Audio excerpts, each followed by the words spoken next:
Lecture number 17। आज हमारा chapter 4 का लास्ट लेक्चर होगा कंसेप्चुअली। इसके बाद एमसीक्यूज होंगे। आज की असाइनमेंट में एमसीक्यूज भी शामिल हैं। ठीक है, आपने पहले घर जाके रिवीजन करनी है पूरे चैप्टर की, फिर उसके बाद एमसीक्यूज अटेम्प्ट करना है, क्योंकि एमसीक्यूज आपको पता है पूरे चैप्टर के कंसेप्ट के ऊपर बेस हो रहे होते हैं। रिवीजन करवा देते हैं हमारे चैप्टर्स की। तो कल इंशाल्लाह हम इन एमसीक्यूज को डिस्कस करेंगे। कंसेप्ट आज हमारे इस चैप्टर के कंप्लीट हो जाएंगे। आज हमने पढ़ना है एग्रीमेंट स्टेट ऑफ ट्रेड और agreement in state of legal proceedings. लेकिन आज के लेक्चर की तरफ चलने से पहले प्रीवियस लेक्चर में से कोई क्वेश्चन पूछना चाहते हो पूछ लीजिए जी।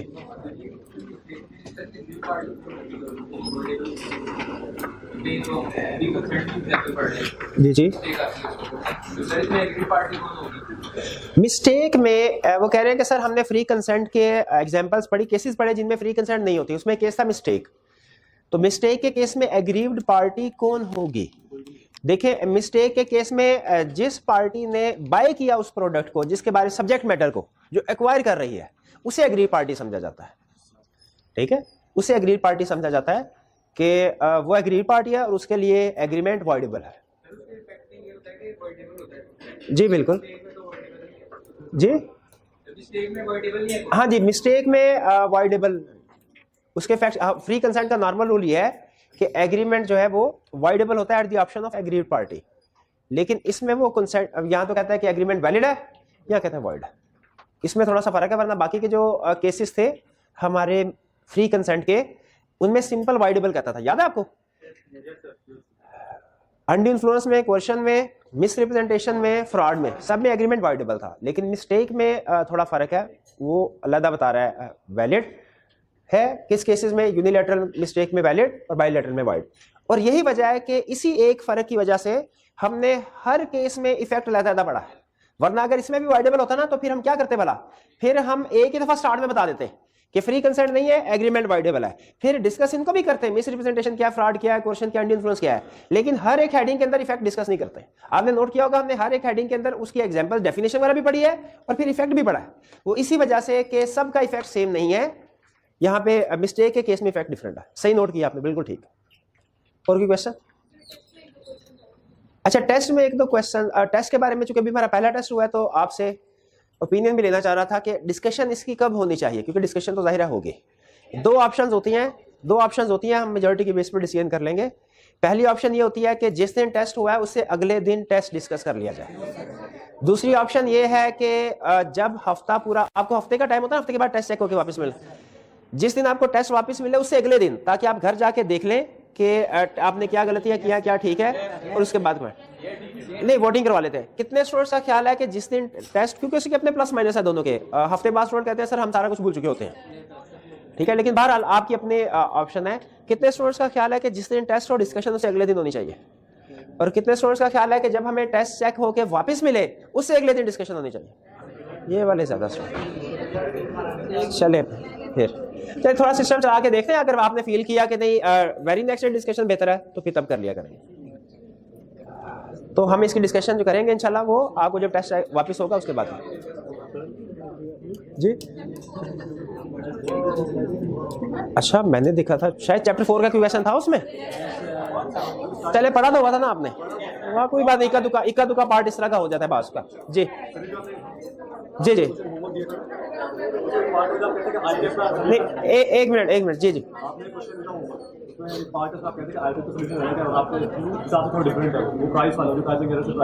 जी जी जी बिल्कुल। नहीं, वो प्राइस हमने ये पढ़ा था कि अगर कोई एक तो सब्जेक्ट मैटर में अगर किसी को मिस्टेक लगे उसकी वैल्यूएशन में, तो आपको पता है लॉ उसको कहता है कि ये वैलिड है कॉन्ट्रैक्ट। वैल्यूएशन में अगर आपने गलती की तो ये आपकी अपनी गलती है, कॉन्ट्रैक्ट वैलिड रहेगा, उसके ऊपर फर्क नहीं पड़ेगा। फिर सम टाइम ऐसा होता है कि हमने गलती से टाइपिंग एरर की वजह से प्राइस कुछ और कोड करना चाहते हैं, लेकिन कोड प्राइस कोई और हो गई, तो वो ऑफर फाइनल वही समझी जाती है जो कि कम्युनिकेट होती है ऑफर को। अगर मैंने फर्ज कीजिए 100 रुपीज कोड करना चाहता हूं, टाइपिंग एरर की वजह से मैंने 10 कर दिया और सेंड कर दिया उसको, तो याद रखिए लीगली वैलिड ऑफर 10 समझी जाएगी। वो एक केस स्टडी थी, उसमें शायद उसने कहा था कि नहीं ये 10 नहीं 100 ही होगी, तो मैंने कहा था ये फर्क है थोड़ा सा जी। नहीं, वो जो ऑफर आपने कम्युनिकेट की और अगर उस पार्टी ने एक्सेप्ट कर ली तो एग्रीमेंट वैलिड होगा। और कोई क्वेश्चन?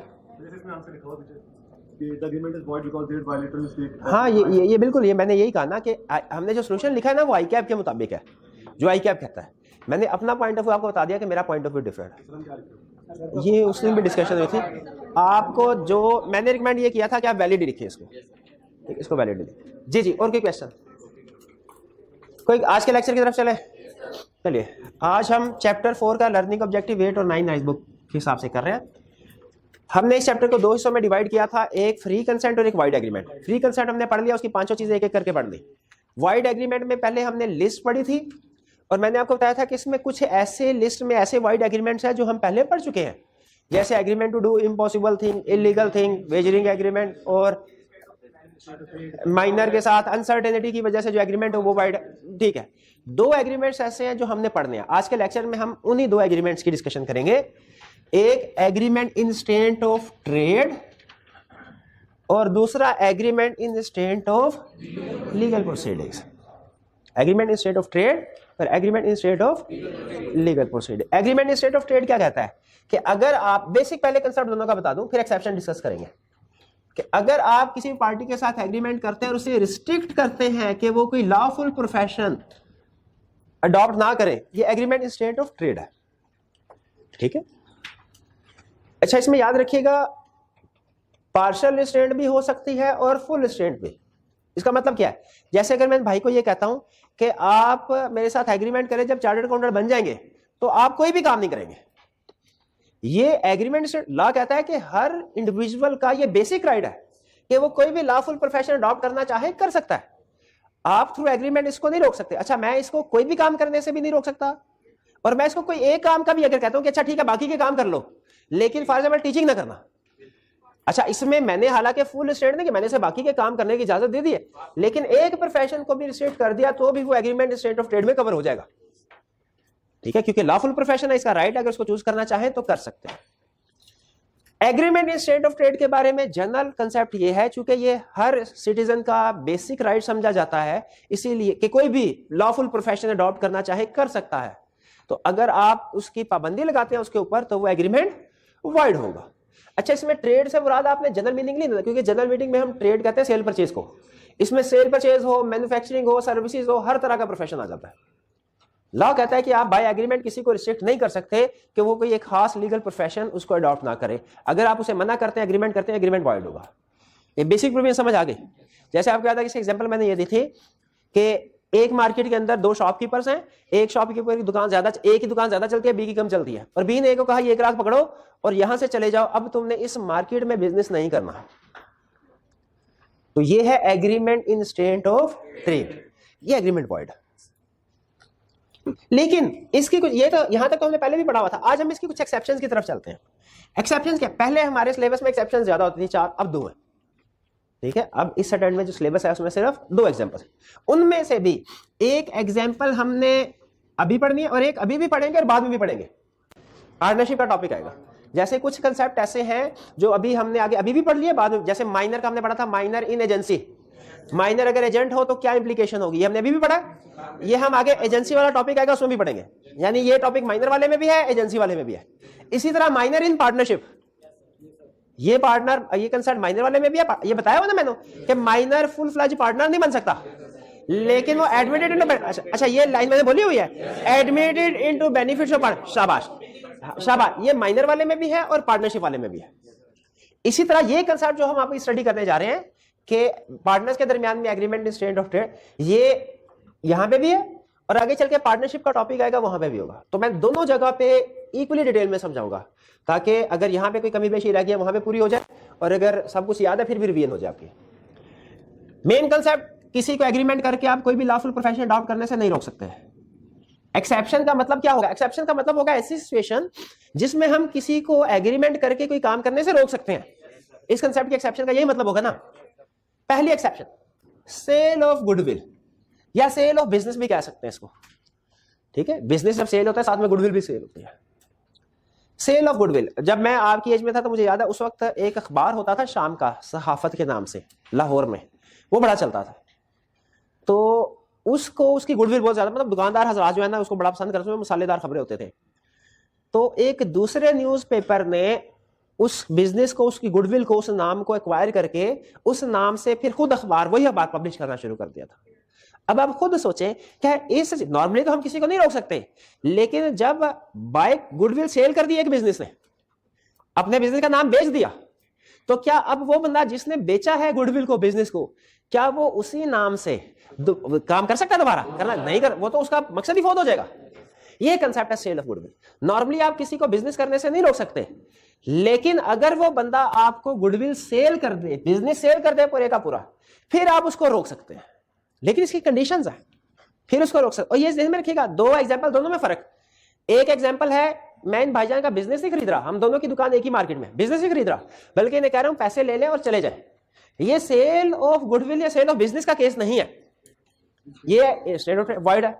लेकिन अगर मैं कहता हूं कि आप ऐसा कीजिए, अपना सारा बिजनेस मेरे हवाले कर दें, और आपने इस नाम से या किसी और नाम से इस मार्केट में बिजनेस नहीं करना, क्योंकि अगर मार्केट में बिजनेस करेंगे तो फिर तो जाहिर है वो मकसद ही नहीं रहा। हम फर्ज कीजिए फेसबुक का मालिक है, उसे कहते हैं फेसबुक हमें भेज दो, ठीक है, अब उसने फेसबुक हमें भेज दी और फिर एक अलहदा और वेबसाइट बनाई फेसबुक के नाम से, अब वो चला रहा है, हमें क्या फायदा हुआ? हमें तो इतनी महंगे बिजनेस खरीदने का गुडविल कोई फायदा नहीं हुआ ना। फायदा कब होगा? जब हम उससे फेसबुक खरीदेंगे और उसे कहेंगे कि तुमने अब फेसबुक, और इवन ये भी कहेंगे उसको कि तुमने इससे मिलते जुलते भी कोई और वेबसाइट, सोशल वो वेबसाइट जो वो स्टार्ट नहीं करनी।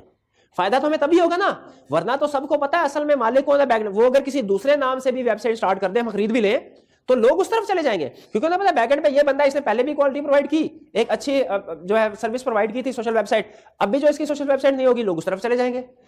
तो जब बायर इतनी बड़ी इन्वेस्टमेंट कर रहे होते हैं, किसी बिजनेस या गुडविल को खरीद रहे होते हैं, तो वो एग्रीमेंट में इस चीज को इंश्योर करते हैं कि हमें इसका बाकायदा फायदा भी हो।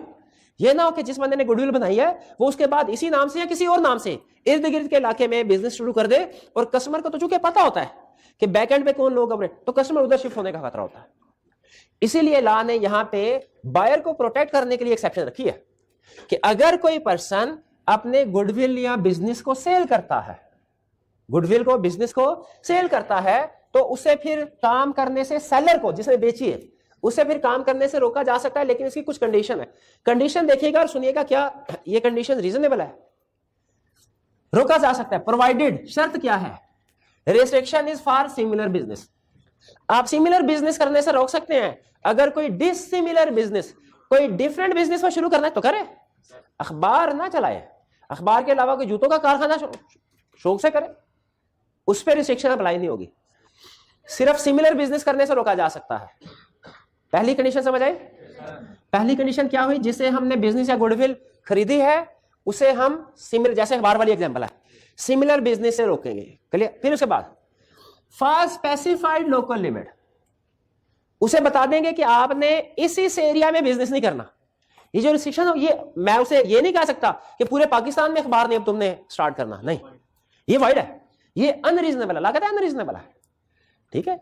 मैं उसे स्पेसिफाइड लोकल, जैसे लाहौर में नहीं कर सकते, इसका मतलब अगर वो कराची में जाके अखबार अपना बिजनेस स्टार्ट करना चाहे कर सकता है, नहीं सेम नाम से नहीं, डिफरेंट नाम से।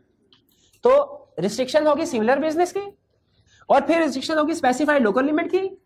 और ये लोकल लिमिट क्या है, रीजनेबल है कि नहीं, ये केस टू केस वेरी करे। रीजनेबल होनी चाहिए, लेकिन मैं तो यही कहूंगा, मेरे ख्याल में तो पूरा पाकिस्तान रीजनेबल है, कोर्ट भी डिसाइड करेगा। हमने जो रीजन स्पेसिफाई करनी है ना, जब एग्रीमेंट करना है बाइंग सेलिंग का, उसमें लोकल लिमिट को स्पेसिफाई करना है।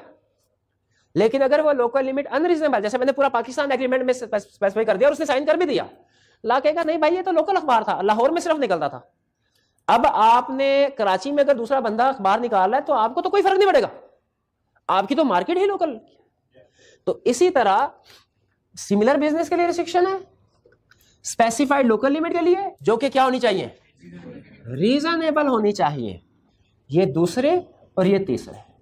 और कितने टाइम के लिए? सारी उम्र के लिए, ताकि क़यामत? नहीं नहीं नहीं, या तो रीजनेबल स्पेसिफाइड टाइम हो, या उतना अरसा जितना अरसा बायर सिमिलर बिजनेस कैरी कर रहा है। यानी उसने क्या कहा, रिस्ट्रिक्शन सिमिलर बिजनेस पे लगाई, लोकेशन जो उसने जुरिस्डिक्शन रखी है, लोकल लिमिट्स। लोकल लिमिट्स का मतलब है कि जियोग्राफिकली किस एरिया पे, वो भी रीजनेबल होनी चाहिए, टाइम भी रीजनेबल होना चाहिए। अगर आप लोकल लिमिट्स या टाइम एग्रीमेंट में स्पेसिफाई कर देते हैं लेकिन वो अनरीजनेबल है, तो लॉ क्या कहेगा? लॉ कहेगा ये वाली शर्त वाइड, एग्रीमेंट वैलिड है, ये शर्त, बल्कि इसकी जगह पे क्या होगा? Reasonable limit. और रीजनेबल क्या है? ये केस टू केस वेरी करेगा। भाई फर्क प्रोविजन समझ आई? पहली चीज क्या हमने सीखी, फिर से सुन ले। Agreement in state of trade void है। वॉइड की एग्जांपल क्या है? हमने किसी को पैसे दिए और कहा कि तुमने अब इस इलाके में, इस मार्केट में बिजनेस नहीं करना, ये एग्रीमेंट वॉइड है। लेकिन फर्ज कीजिए हम हाल रोड पे बिजनेस कर रहे थे, हमारे साथ इलेक्ट्रॉनिक्स की दूसरी दुकान थी, हमने उसे कहा तुम अपना गुडविल, अपना बिजनेस हमें बेच दो, लेकिन शर्त क्या है, कंडीशंस क्या लगाई? अब मैं कंडीशन बताता हूं, आप बताएंगे कंडीशन वैलिड है कि नहीं। हमने कहा आप इस मार्केट के अंदर इलेक्ट्रॉनिक्स का बिजनेस नहीं कर सकते। क्या वो बंदा इस मार्केट में इलेक्ट्रॉनिक्स के बजाय कोई और बिजनेस कर सकता है? हाँ, शाबाश, पहले कर सकते। फिर हमने कहा अच्छा आप बिजनेस नहीं करेंगे, पूरे पाकिस्तान में बिजनेस नहीं कर सकते, ये वाइड, ठीक है। तो ये पहले वाला था सिमिलर बिजनेस, डिसिमिलर कर सकते हैं। दूसरा था रीजनेबल लिमिट होनी, अगर अनरीजनेबल है तो वो वाइड है। और तीसरा टाइम, मैंने कहा कि अगले 50 साल तक नहीं कर सकते, लॉ कहता है वाइड। अच्छा, फिर यहां पे सवाल ये होता है कि कितने अरसे के लिए मैं पाबंद कर सकता हूं। नॉर्मली 2, 3, 4 साल तक को रीजनेबल समझा जाता है, लेकिन एग्जैक्टली रीजनेबल टाइम पीरियड क्या है ये कोर्ट डिसाइड करेगा, और ये केस के फैक्ट्स को सामने रख के देखा जाएगा, ठीक है। ये केस के फैक्ट्स को सामने रख के देखा जाएगा। भाई ये क्लियर हो गया? ये similar business okay, specified local limit जो कि रीजनेबल होनी चाहिए, और टाइम भी रीजनेबल होना चाहिए। हाँ, लोकल लिमिट देखिए, जैसे मैं बताया ना, लोकल लिमिट्स क्या है, ये केस टू केस वेरी करता है। अगर तो वो कोई फिजिकल फैक्ट्री है उसकी लोकल लिमिट्स और होगी, वो तो लोकेशन से थी, लेकिन अगर फेसबुक की मैंने एग्जांपल दी, इसकी लोकल लिमिट्स डिफरेंट है, ठीक है। वो केस टू केस डिसीजन होगा, उसमें लोकल लिमिट्स का बेसिकली ये कंसेप्ट आएगा ही नहीं कि लोकल लिमिट्स क्या। अगर वो लोकल लिमिट्स के अलावा किसी और जगह बिजनेस करे तो फिर ठीक है। हम देखें हम क्या करें, इसकी बेसिक प्रोविजन समझे, कंसेप्ट समझे। लॉ ये चाह रहा है कि जो बायर है उसने गुडविल खरीदी, बिजनेस खरीदा, उसे उसका पूरा फायदा मिलना चाहिए, मिलना चाहिए। तो अब ये देखिए, ये एक मार्केट है, ये एक मार्केट है, यहां पे वो दूसरा बंदा अगर आके सिनेमा बिजनेस करता है हमें नुकसान होगा, वो इस मार्केट से बाहर जो मर्जी करे कोई इशू नहीं। भाई ये मार्केट है ना हालोड, इससे बाहर कोई बिजनेस कर हमें कोई इशू है, क्योंकि हमारा एरिया ऑफ ऑपरेशन तो ये है। वो इस मार्केट के अंदर ही कोई दूसरा बिजनेस करता है, हमें कोई इशू है नहीं, इशू नहीं, क्योंकि हमारा बिजनेस रिएक्ट नहीं हो रहा, ठीक है। और अगर इसमें रीजनेबल टाइम 5 साल है, ठीक है, तो 5 साल से पहले पहले अगर आके सिमिलर बिजनेस करे फिर हम इफेक्ट होंगे, फिर हम कहेंगे कि इसको निकाले बाहर, और ला कहेगा ठीक है इसको बाहर निकाले।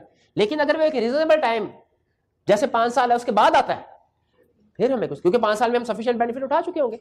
आप इसमें मेन कंसेप्ट देखें कि लॉ चाहता क्या है, आप उसको समझेंगे तो फिर ये कंडीशन समझ आएगी आपको। लॉ ये चाहता है कि बायर ने हैवी इन्वेस्टमेंट की है, कॉस्ट इनकर की है, उसे उसका फायदा मिलना चाहिए इस चीज का। ये ना हो कि वो पैसे भी खर्च करे और घूम फिर के फिर बात उधर ही आ जाए कि कस्टमर बहाने से वो दूसरे बायर पार्टी के पास जा रहे हैं। जी, वन बाय वन।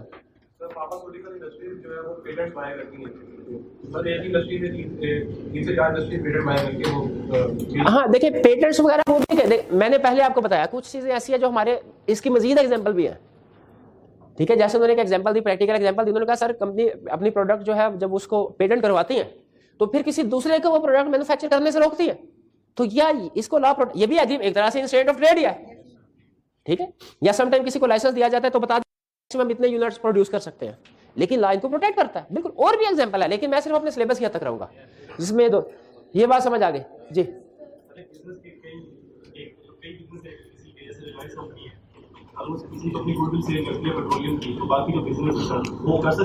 देखिए ये वो एग्जांपल को थोड़ा मजीद आगे लेके गए, उनका सर कुछ बिजनेस ऐसे होते हैं जिनकी डिफरेंट सेगमेंट्स होते हैं, ठीक है।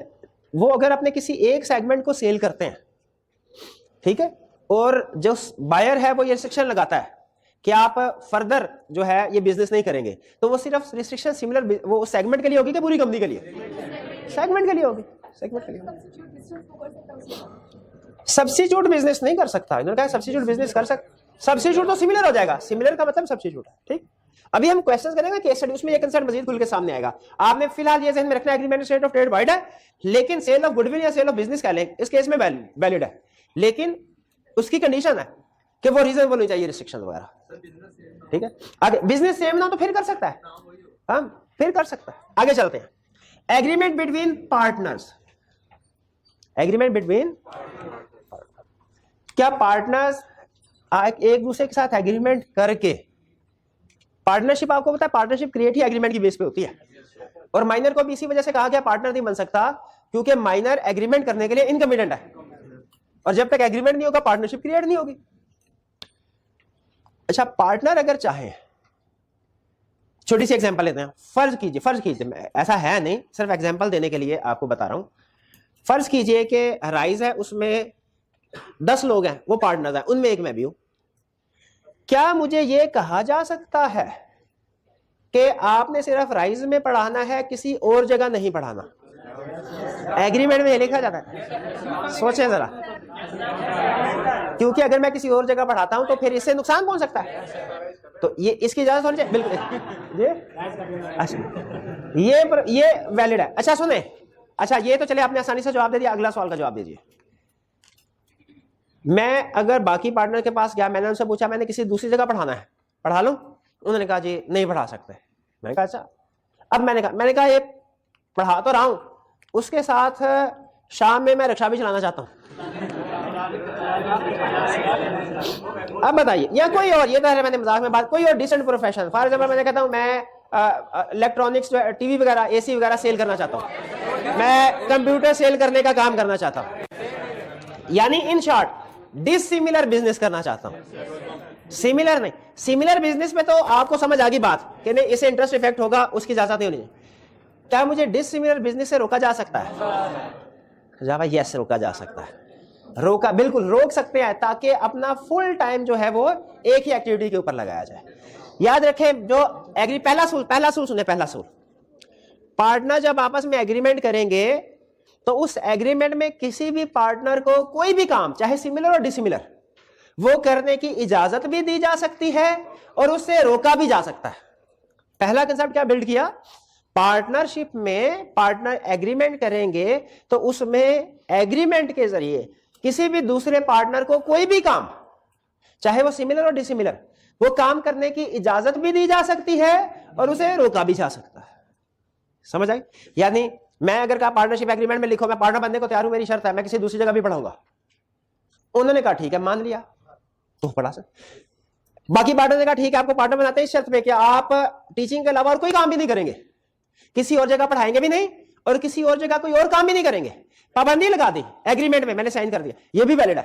क्यों? क्योंकि मैं पार्टनर तो हूं ना, पार्टनर तो हूं ना एग्रीमेंट में। अच्छा, ट्विस्ट कहानी में कहां आता है, जो पास पेपर में केस स्टडी में चेक करता है, अगर एग्रीमेंट साइलेंट हो तो क्या होगा?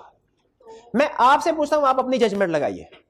अगर एग्रीमेंट आप लॉ मेकर है और आपने इस सिचुएशन को डील करना है कि पार्टनर कोई और काम कर सकते हैं कि नहीं, उसमें दो तरह के बिजनेस है, सिमिलर और डिसिमिलर, आप क्या प्रोविजन बनाएंगे कि सिमिलर बिजनेस नहीं कर और डिसिमिलर बिजनेस?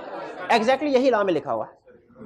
वो ये कहता है कि अगर तो पार्टनरशिप में लिख के जो मर्जी तय कर ले, लिख के जिस मर्जी की इजाजत दे दें और जिस को रोक लें, उस पर तो कोई आर्गुमेंट ही नहीं है।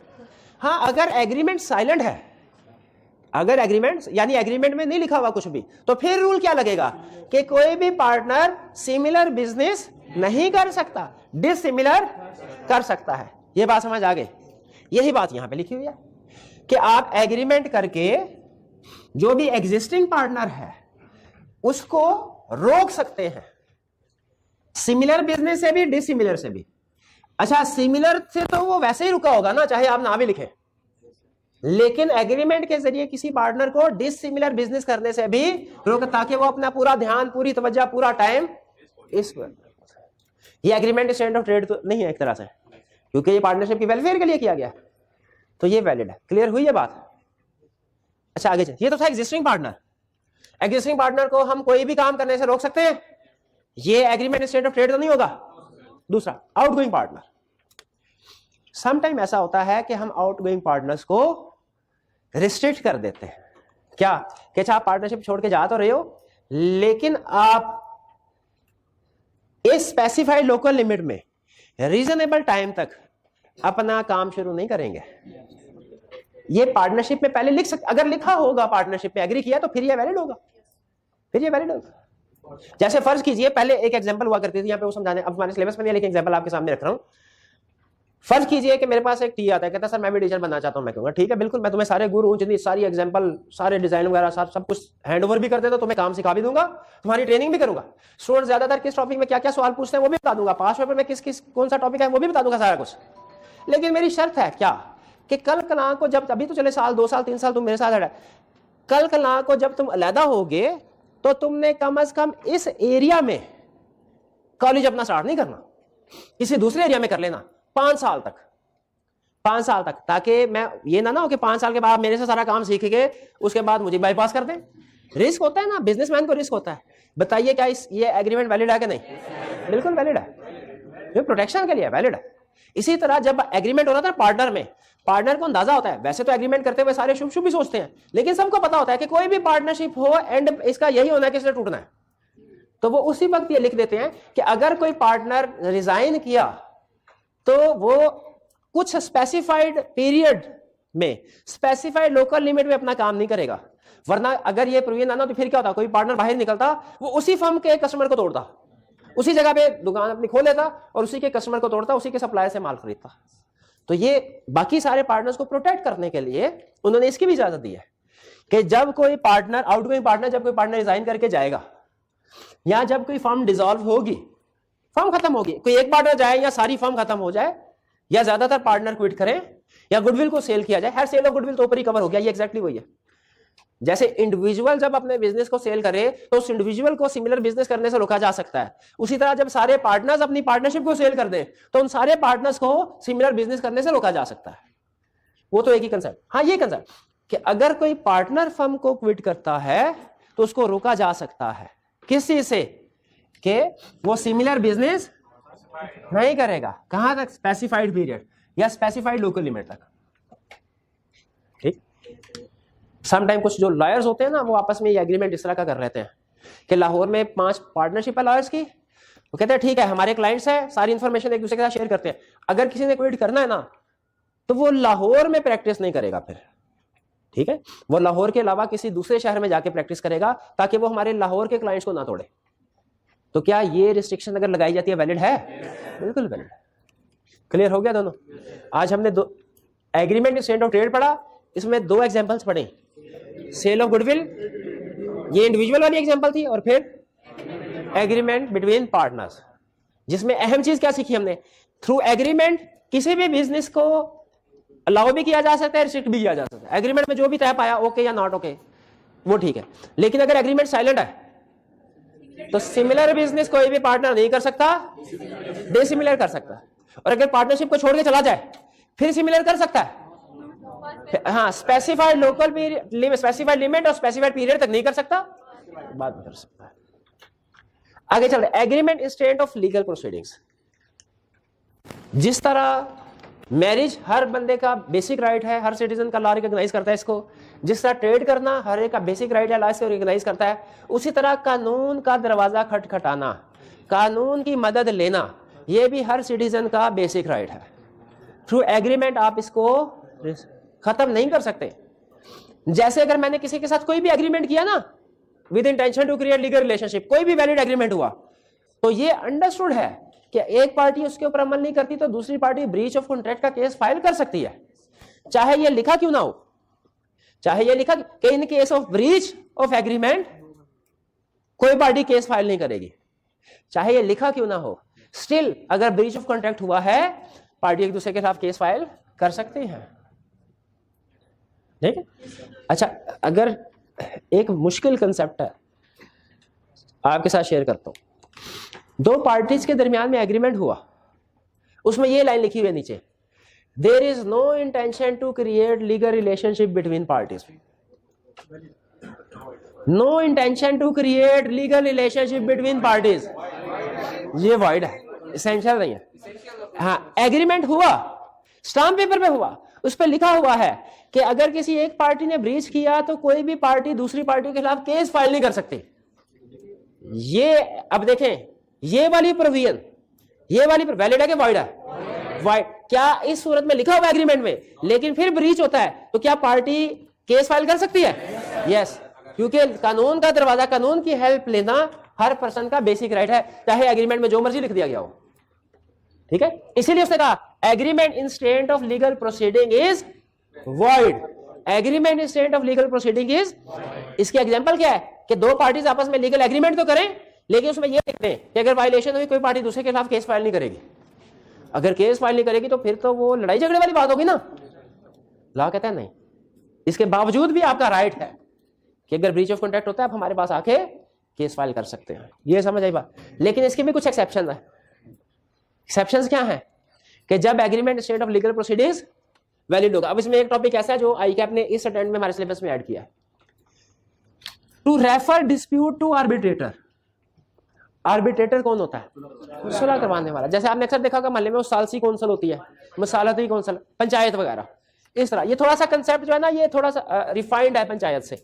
पंचायत तो इनफॉर्मल है ना। बात का आपने देखा होगा कि मार्केट के अंदर उनकी कोई तंजीम कमेटी बनी होती है, बिल्कुल ये उसकी तरफ इशारा कर रहा है कि दो पार्टीज ने आपस में एग्रीमेंट किया बाइंग सेलिंग का, और ये कहा कि अगर डिस्प्यूट राइज हुआ तो हम कोर्ट में एक दूसरे के खिलाफ केस फाइल नहीं करेंगे, बल्कि यहां पे जो आर्बिट्रेटर है, जो हम आपस में बैठ के डिसाइड कर लेंगे अभी या बाद में, उसके पास जाएंगे, वो फैसला करेगा। जैसे इलाके का कोई बड़ा है या उस मार्केट का सदर है, उसके ये आर्बिट्रेशन जो है ना, आर्बिट्रेशन, ये अगर आर्बिट्रेटर अच्छा हो ना तो ये बहुत अच्छा सिस्टम है। इससे हर पार्टी का फायदा होता है सिवाय एक के। इसमें जुडिशरी का भी फायदा होता है। क्या? बहुत से केसेस जो हैं वो आर्बिट्रेटर ही हल कर लेता है, उन तक केस पहुंचते ही नहीं है। इसमें बायर सेलर का भी फायदा है। क्या? पैसे नहीं लगते, काम जल्दी हो जाता है। लेकिन किस पार्टी का नुकसान होता है भला? वकील। इसलिए वकीलों की कोशिश होती है कि पार्टी में सुलह सफाई ना होने पाए। पार्टी में सुलह सफाई हो गई तो उनका काम कैसे चलेगा? ठीक है, तो अक्सर वकील जो होते हैं ना, वो सुलह सफाई कराने वाले नहीं होते, वो आर्बिट्रेटर नहीं होते, वो लड़ाई करवाने वाले होते हैं। पता केस लंबा चलेगा तो ज्यादा पैसे आएंगे। आर्बिट्रेशन के लिए एक और वर्ड मिलता जुलता होता है, आउट ऑफ कोर्ट सेटलमेंट। ठीक है, वो भी वैलिड है। ये बात समझ आ गई? अच्छा मुझे बताइए, मैंने इनके साथ मोबाइल खरीदने का एग्रीमेंट किया और कहा कि अगर हमारे दरमियान कोई डिस्प्यूट राइज हुआ तो मार्केट के सदर के पास जाएंगे, ये क्या है? वैलिड है। कोर्ट में नहीं जाएंगे, मैं मना कर रहा हूं, कोर्ट में नहीं जाएंगे, आर्बिट्रेटर के पास जाएंगे, वैलिड है? बिल्कुल वैलिड है। अच्छा फर्ज कीजिए इसी कंसेप्ट को थोड़ा सा डिफरेंट वे में समझाता हूं। ये एग्रीमेंट नहीं हुआ आर्बिट्रेटर के पास जाने का, सेल परचेज हुई, मसला आया, मैंने इनके खिलाफ कोर्ट में केस फाइल कर दिया, केस चल रहा है, अब साल हो गया केस चल रहा है। हमने कहा यार इधर तो बड़ा टाइम लगता है, पैसे भी बड़े लगते हैं, हम क्यों ना आपस में बैठ के सेटलमेंट कर लें, आउट ऑफ कोर्ट सेटलमेंट, और जो भी हमारे दरमियान में एग्री होगा कोर्ट में राजीनामा जमा करवा देते हैं। ये एग्रीमेंट वैलिड है क्या? नहीं वैलिड भाई। इससे फिर बाद में जो लीगल प्रोसीडिंग हो रही थी वो खत्म हो जाएगी, तो अच्छी बात है। सुना दोगे? क्या ये agreement state of legal proceeding है? नहीं नहीं नहीं, ये वैलिड है। आर्बिट्रेटर वाली पॉइंट बात समझ आ गई? चलिए, लेकिन ना आर्बिट्रेटर को मजीद डिस्कस करना है हमने एक चैप्टर में, नया चैप्टर ऐड किया है कि आपने हमारे सिलेबस में, वो आर्बिट्रेशन के ऊपर बेस कर रहा है, जिसमें वो बताता है कि आर्बिट्रेशन की सिलेक्शन कैसे होगी, आर्बिट्रेटर कब फैसला करेगा, वगैरह वगैरह। फिर not to file appeal in upper court. अब आपको पता है हमारा लीगल स्ट्रक्चर जो होता है ना, उसमें होता है सबसे पहले सेशन कोर्ट, सेशन कोर्ट में हाई कोर्ट, सुप्रीम कोर्ट, और फिर सुप्रीम कोर्ट में रिव्यू अपील आप दे सकते हो। क्या ये एग्रीमेंट हो सकता है कि अच्छा ठीक है डिस्प्यूट राइज हुआ ना, हम एक दूसरे के खिलाफ केस फाइल करेंगे, लेकिन सेशन कोर्ट में जो भी फैसला हो गया वो फाइनल होगा, उसके बाद इसकी अपील हाई कोर्ट या सुप्रीम कोर्ट में नहीं करेंगे। ये प्रोविजन वैलिड है। क्या ये एग्रीमेंट स्टैंड ऑफ ट्रेड नहीं है? क्या आपने हाई कोर्ट सुप्रीम कोर्ट जाने से रोक दिया बंदे को? नहीं, क्योंकि कानून का दरवाजा तो खड़खड़ा दिया, कानून की हेल्प तो ले ली। ये प्रोविजन लिखते हैं, ये भी वैलिड है। आखिरी चीज, selecting one court between two courts equally competent. मैं बायर हूं लाहौर का, ये सेलर है कराची के, हम दोनों के दरमियान एग्रीमेंट हुआ। अगर कोई मसला आता है प्रोडक्ट में, केस कहां हो सकता है? कराची में भी हो सकता है, लाहौर में भी हो सकता है। लेकिन अगर हम ये लिख देंगे केस सिर्फ लाहौर की अदालतों में होगा, क्या ये वैलिड? बिल्कुल वैलिड है। क्या ये agreement state of legal proceeding नहीं कि कराची में केस नहीं कर सकते? नहीं नहीं, ये एग्रीमेंट वैलिड है। तो ये तीन एक्सेप्शंस हैं, इनमें किसी ना किसी तरीके से रिस्ट्रिक्शन लगाई जा रही है अगर आप सोचें, लेकिन इसमें चूंकि पार्टीज को बहरहाल उनके राइट्स मिल रहे हैं, उनका मसला हल हो रहा है, तो लॉ ने इसकी इजाजत दे दिया। देखिए अगर तो ये एग्रीमेंट में तय नहीं पाया तो फिर केस कर सकते हैं, ठीक है। उसमें बात आपने भी देखा होगा, सियासतदान भी एप्लीकेशन देते हैं कि सर इस केस को आप कराची की बजाय इस्लामाबाद की अदालत में शिफ्ट करें, तो वो बाद में फिर पार्टी अपना अपना पॉइंट ऑफ व्यू प्रेजेंट करती है, क्योंकि एक पार्टी तो यही चाहेगी कि भाई कराची नहीं लाहौर में, दूसरी जाएगी कराची में हो, तो फिर कोर्ट फैसला करेगी। आर्बिट्रेशन का फैसला सही नहीं आता, आप मुतमिन नहीं है, क्या आप कोर्ट में जा सकते हैं? यस, जा सकते हैं जी।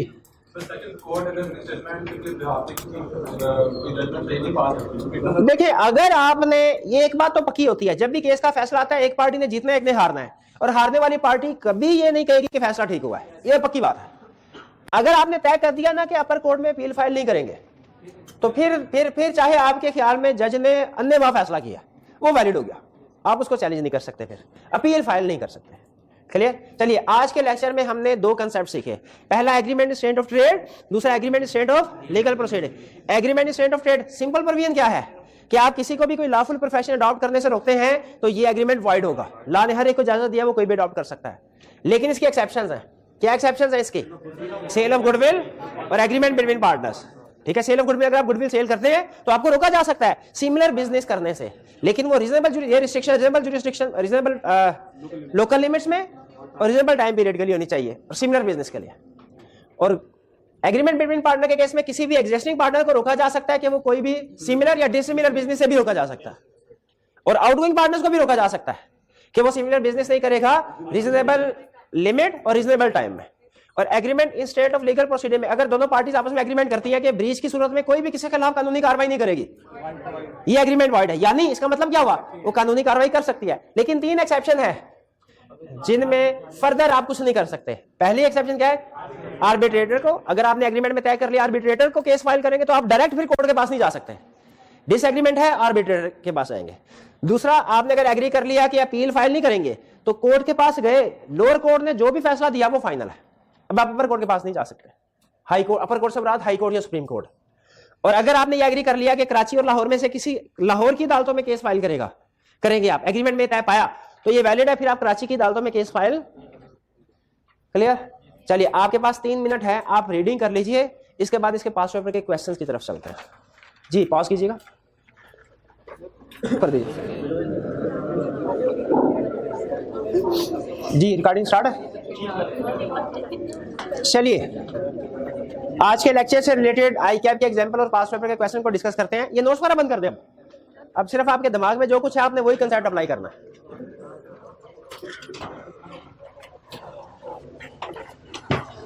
जी ये कुछ केसेस हैं, अगर किसी स्टूडेंट को नजर ना आ सके तो वो जो नोट्स हैं उसमें देख ले। Question 23, under the provision of contract act 1872 comment on the validity of following agreements. आपने बताना ये एग्रीमेंट्स वैलिड है कि नहीं। पहला, Azhar and Mazhar carried on business in a certain locality in Karachi. Azhar promised to stop business in that locality if Mazhar paid him ₹1000। Azhar stopped his business but Mazhar did not pay him the promise money. क्या पैसे recover करवाए जा सकते हैं? क्यों नहीं recover करवाए जा सकते? Agreement is state of trade है, वाइड है, तो डिसीजन हमारा क्या हुआ, एग्रीमेंट वाइड है जी। तो हाँ क्यों, क्योंकि ये कंसेप्ट पहले भी पढ़ा हुआ है, पहले भी पढ़ा। असल में एसेंशियल्स ऑफ कॉन्ट्रैक्ट जो है ना, वो आपके पूरे कॉन्ट्रैक्ट एक्ट की बेसिक डेवलप कर लेता है। B, Adil sells his bakery to Badar with goodwill of ₹100,000 and agrees not to open a bakery anywhere in Pakistan. Wide? क्यों वाइड हुआ? हाँ ये लोग स्पेसिफाइड लोकल लिमिट जो है रीजनेबल नहीं है, पाकिस्तान में नहीं, वो शहर की हद तक तो कहता तो मान लेते हैं हम वो रीजनेबल है, ये रीजनेबल नहीं है।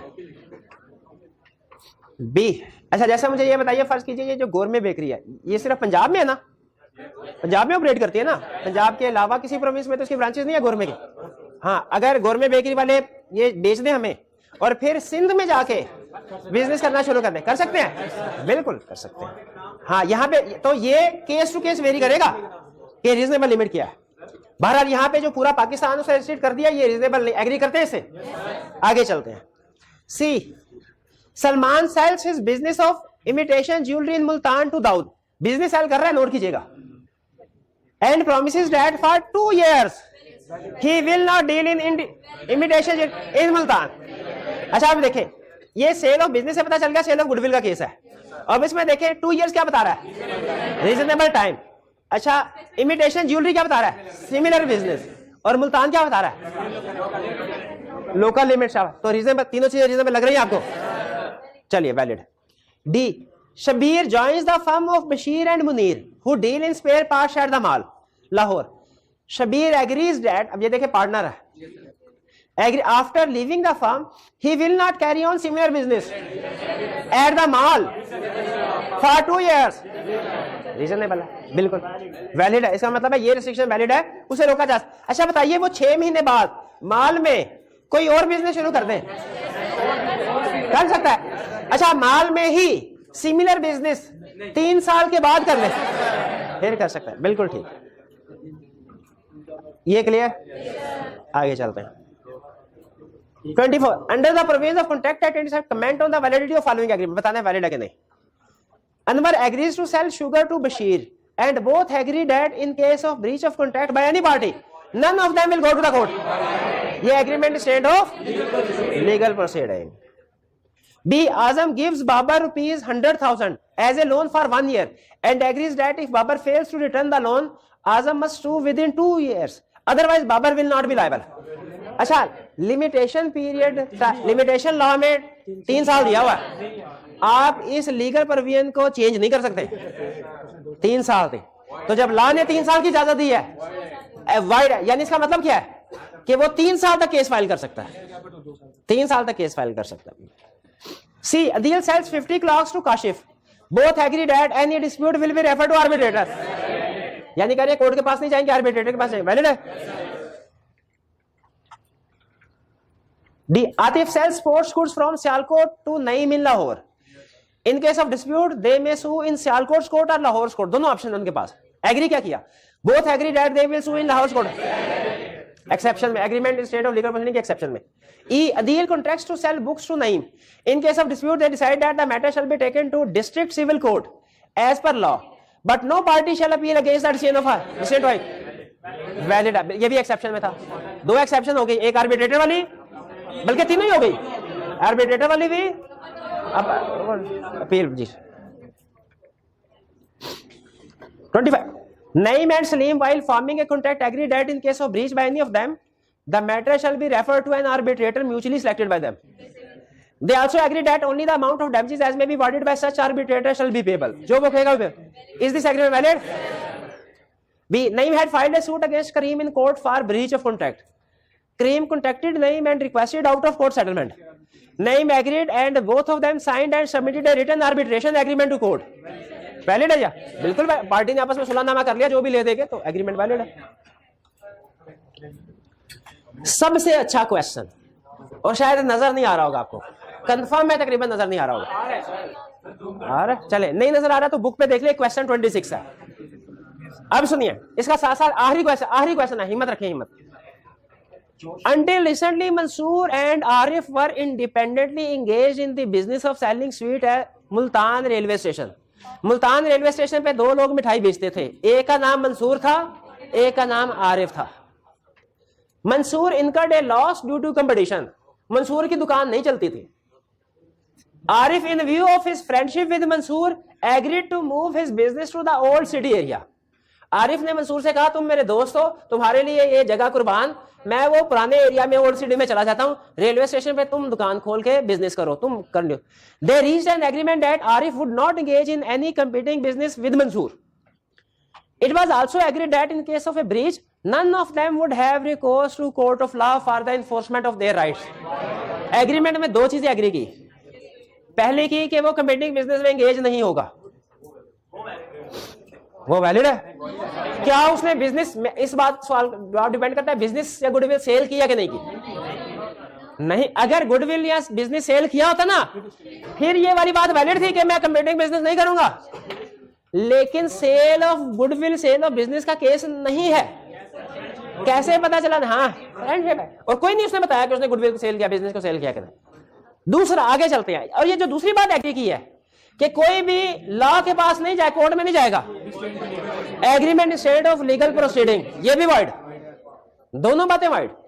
आगे, subsequently due to economic downturn, Arif in addition to the old city area has also started to sell sweets at Multan. उधर गया, उधर दुकान नहीं चली, उसने कहा ये मैं किधर आ गया हूँ जंगल में, वो तो उधर सही वापस वो मंगल वाली जगह पे चलो, वो उसने रेलवे स्टेशन में दोबारा आ गया। अब कह रहा है कि Mansoor in order to stain Arif from selling sweets has filed a suit against him. Mansoor ने केस फाइल कर दिया। अब जरा तसल्ली से जवाब दीजिएगा। पहला, अंडर द अपने contract at analyse the above station explain the following. पहला, ये बड़ा अच्छा क्वेश्चन बनाया था उसने। Whether Arif is justified in starting sweets business at, वापस उसने जो बिजनेस शुरू किया सही क्यों कर सकता है? क्योंकि एग्रीमेंट स्टेट ऑफ ट्रेड था, वाइड था। What would be your answer in one above if Mansoor had bought the goodwill of Arif's business? अगर गुडविल बाय की होती ना फिर वापस नहीं आ सकता था। अच्छा गौर से सुनिएगा, फिर agreement in state of trade valid होता, उस सूरत में अब वो वापस नहीं आ सकता था। भी ये बात समझ आ रही है? अब third, whether Mansoor is justified in filing a suit in the court of law. क्या मंसूर केस फाइल कर सकता है कि नहीं? कितने स्टूडेंट का ख्याल है मंसूर केस फाइल कर सकता है? कितनों का ख्याल है नहीं कर सकता? अच्छा क्यों नहीं कर सकता? एक मिनट जी, नहीं अब यहाँ पे ये सेकंड को लेके चले ना, यहाँ पे सेकंड को लेके चले। अगर ये एग्रीमेंट वैलिड है लेकिन यानी गुडविल बाय की है लेकिन लिखा हुआ है कि केस फाइल नहीं कर सकते, अब वैलिड कर सकता है ना। 4, what would be your answer in third above if both Arif and Mansoor had agreed to refer their disputes to arbitration and not to the court of law? फिर ये वैलिड होता। क्लियर हो गया? ये सर में पहले दो question थे उसके एग्रीमेंट स्टेट ऑफ ट्रेड के ऊपर और दूसरे दो क्वेश्चन थे agreement state of legal proceeding के ऊपर। पहले में उसने बेसिक प्रोविजन टेस्ट की, दूसरे में उसने एक्सेप्शन टेस्ट की, तीसरे में भी पहले उसने बेसिक प्रोविजन टेस्ट की फिर एक्सेप्शन टेस्ट की। तो ये आपका आज के लेक्चर की रिवीजन करिए। अच्छा घर जाके एक दफा रिटन फॉर्म में अटेम्प्ट कीजिएगा। चलिए आज का लेक्चर यहाँ खत्म करते हैं हम। अल्लाह हाफिज। अच्छा भाई ये दरवाजे पे खड़े हो जाए, किसी को बाहर नहीं जाने, बंद कर दे, इसको बंद कर दे।